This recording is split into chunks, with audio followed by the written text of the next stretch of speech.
Hello student, welcome to the channel. This is Anupam. Last video में हमने पढ़ा था what is evaporation, that is process of conversion of liquid into gases below its boiling point. Boiling point के नीचे अगर कोई liquid vapour में convert हो रहा है तो उस प्रोसेस को इवेपोरेशन कहते हैं। और इसका एग्जाम्पल क्या देखा था हमने कि जो कपड़े को सुखाते हैं हम, या जमीन पे या कहीं फर्श पे पानी गिर जाता है और वो थोड़ी देर के बाद अपने आप सूख जा रहा है, दैट मीन्स वहां पे इवेपोरेशन होता है, वेपराइजेशन नहीं होता है। इसके साथ साथ ही हमने देखा था कि कौन कौन से फैक्टर रेट ऑफ इवेपोरेशन को अफेक्ट करते हैं, दैट मीन्स किस फैक्टर के कारण इवेपोरेशन का स्पीड बढ़ जाता है और किस फैक्टर के कारण इवेपोरेशन का स्पीड कम हो जाता है।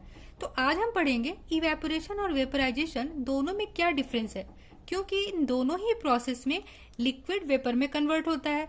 तो स्टार्ट करते हैं अपने पहले डिफरेंस से। So according to the first difference, evaporation takes place at all temperature below its boiling point. Boiling point से नीचे किसी भी टेम्परेचर पर जब लिक्विड गैस में या फिर वेपर में कन्वर्ट हो रही है, दैट मीन्स उस प्रोसेस को कहते हैं इवेपोरेशन। वही अगर वेपराइजेशन की बात करें तो वेपराइजेशन हमेशा लिक्विड के बॉइलिंग पॉइंट पे होता है। दैट मीन्स अगर लिक्विड बॉइलिंग पॉइंट को अटेंड करे, जैसे वाटर का बॉइलिंग पॉइंट कितना होता है 100 डिग्री सेल्सियस, तो वाटर जब 100 डिग्री सेल्सियस तक पहुंचेगा, उसके बाद जब वो स्टीम में कन्वर्ट हो रहा है तब उस प्रोसेस को बॉइलिंग या फिर वेपराइजेशन कहते हैं। लेकिन वही फर्श पे पानी गिरा रहता है और रूम टेम्परेचर पे पानी अपने आप सूख जाता है, तो उस समय जो वाटर वेपर में कन्वर्ट हुआ उस प्रोसेस को इवेपोरेशन कहते हैं। नेक्स्ट डिफरेंस देखते हैं।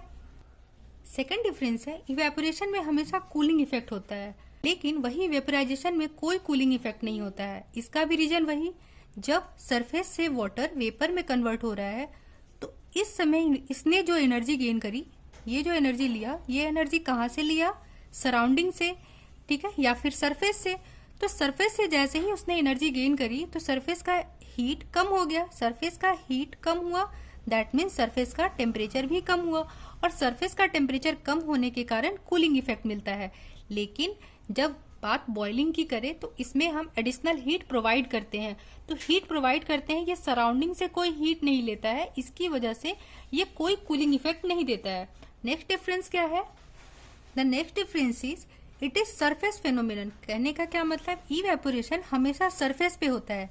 जब पानी गिरा रहता है तो सबसे पहले ऊपर का जो लेयर है ना, सरफेस का सबसे ऊपर लेयर, टॉप लेयर, वो वाटर वेपर में कन्वर्ट होता है।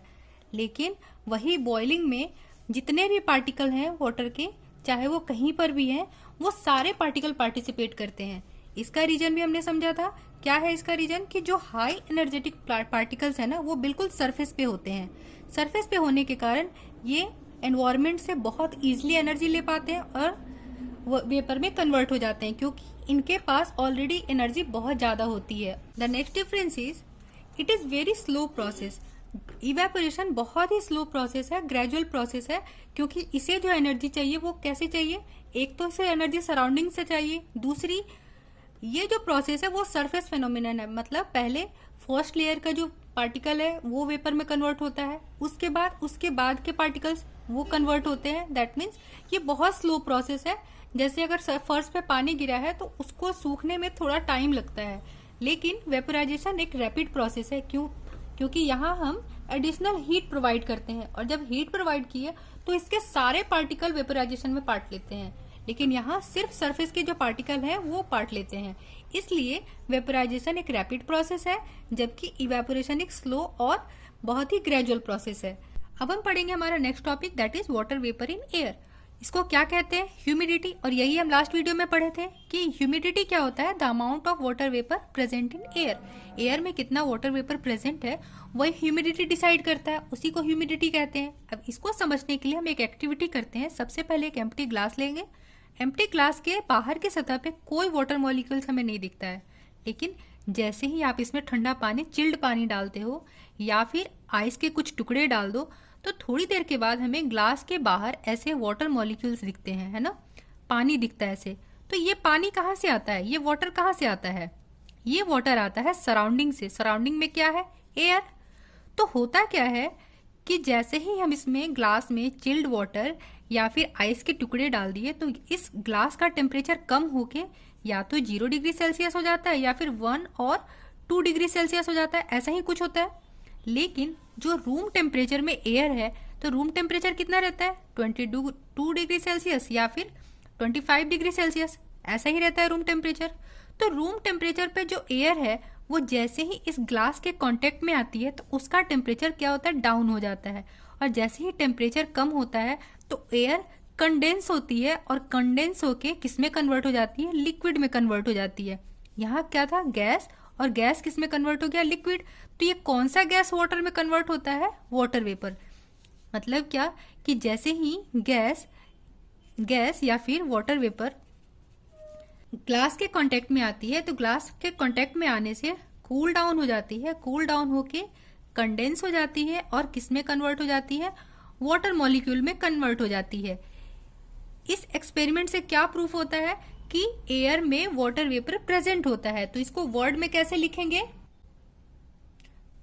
तो इसको हम वर्ड में कैसे लिखेंगे, there is always some water vapour present in the air. Air में हमेशा वाटर वेपर प्रेजेंट होता ही है जिसे हम देख नहीं सकते हैं, but the water vapour present in the air में जो वाटर वेपर प्रेजेंट होता है जैसे ही वो चिल्ड ग्लास के कांटेक्ट में आता है तो क्या करता है, एनर्जी लूज करता है। एनर्जी लूज करने के बाद वो इसके लिक्विड स्टेट में कन्वर्ट हो जाता है। और चूंकि ये क्या है, वाटर वेपर है, तो किस में कन्वर्ट होगा, वाटर ड्रॉपलेट्स में कन्वर्ट हो जाएगा। तो इसीलिए ग्लास के बाहर हमें पानी की बूंदें देखने को मिलती है। नेक्स्ट टॉपिक हम पढ़ेंगे स्टेट ऑफ मैटर के वो दो स्टेट जो कि हमें सिर्फ जानना है, वो हमारे सिलेबस में नहीं है बट बुक में है, तो हम सिर्फ उसको जान लेंगे। तो वो कौन कौन से दो स्टेट हैं, अभी तक हमने पढ़ा था मैटर के 3 स्टेट, कौन कौन से, सॉलिड, लिक्विड एंड गैस।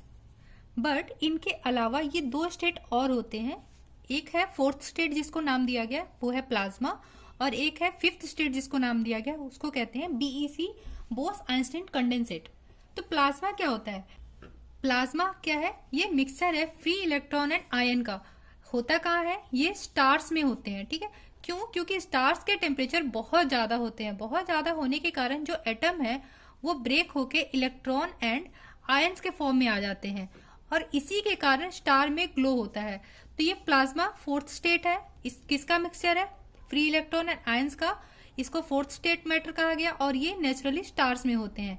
लेकिन इसको अगर अर्थ पे बनाना हो तो अर्थ पर कैसे बनाएंगे, अर्थ पर बनाने के लिए लो प्रेशर पर गैस से लो प्रेशर पर जब इलेक्ट्रिसिटी पास करवाएंगे तो फिर हम अर्थ पे प्लाज्मा बना सकते हैं। तो इसको वर्ड में अगर लिखना हो तो लिख सकते हैं, प्लाज्मा को अर्थ पर कैसे बना सकते हैं, तो गैस को किसी ट्यूब में लेकर बहुत लो प्रेशर पर जब उससे हम इलेक्ट्रिसिटी पास करवाएंगे तो उसके एटम्स इलेक्ट्रॉन एंड आयन में ब्रेक हो जाएंगे और वो क्या फॉर्म हो जाएगा, प्लाज्मा फॉर्म हो जाएगा।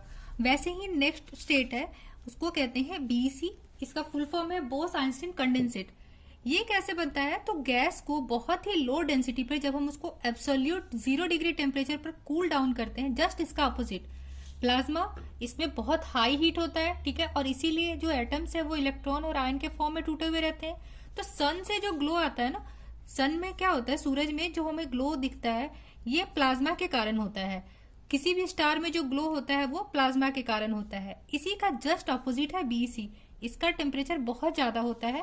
लेकिन जब BEC की बात करें तो इस स्टेट ऑफ मैटर में टेम्परेचर बहुत कम होता है। गैस को एब्सोल्यूट 0 डिग्री टेम्परेचर पर जब कूल डाउन करते हैं ना, वेरी लो डेंसिटी पे, तो वो BEC फॉर्म करता है। इसको 5th स्टेट ऑफ मैटर का नाम दिया गया।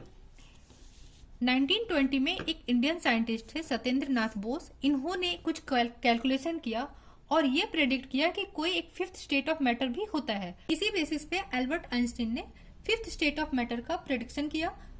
तो दैट्स ऑल फॉर टुडे, मिलते हैं नेक्स्ट वीडियो में। नेक्स्ट वीडियो में हम एक्सरसाइज के क्वेश्चंस करेंगे, तब तक बने रहे चैनल पर। Thank you.